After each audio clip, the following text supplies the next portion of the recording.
So I will continue to talk about the closing process in my next video, but I wanted to take a few minutes to talk about something that I don't really talk about much, and that is why the positive divorce movement is something that's really important to me, and why I'm devoting so much of my time and my life to talking about it and writing about it.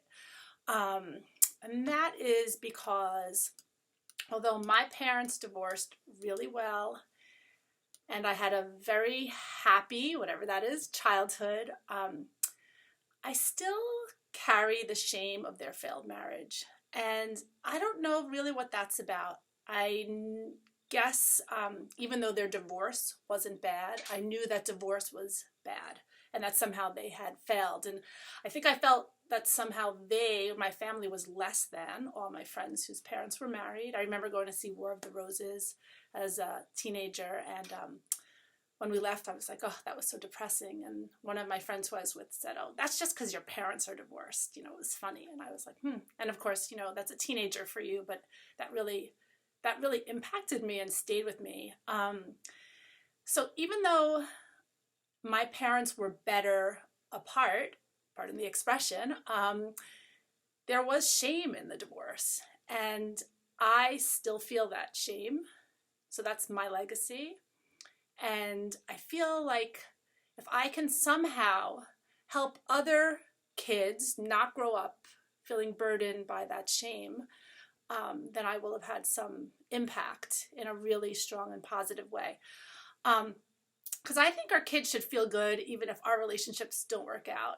Maybe we have, a really big reason that we can hang our hats on why we're breaking up, or maybe it's because we just don't feel happy and we want to enjoy our lives. And I think all of that should be viewed as legitimate and valid. And whether or not we have personal judgment around divorce, I think all of us feel that the children shouldn't suffer. So, that's something that everyone says, the children shouldn't suffer. How are the children not going to suffer if they don't feel like they're from a family of origin that is not whole? So we have to let ourselves feel whole and allow our children to feel whole, even if the family model didn't work out the way we expected it to. And again, like, my parents' divorce was as good as it could be. They never went to court. They shared custody back in the 80s when nobody shared custody.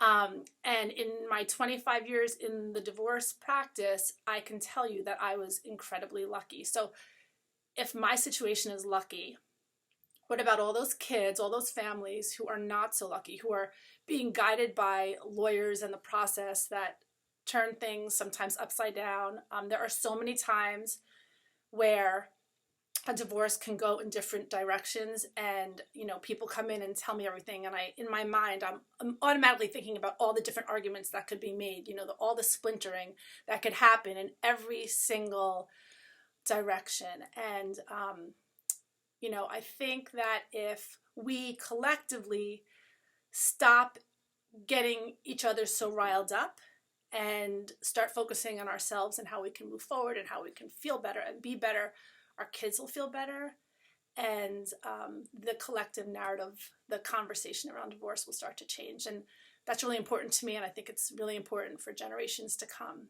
Okay, so there's my why for the people who've been asking, and next time I will get back to the closing process.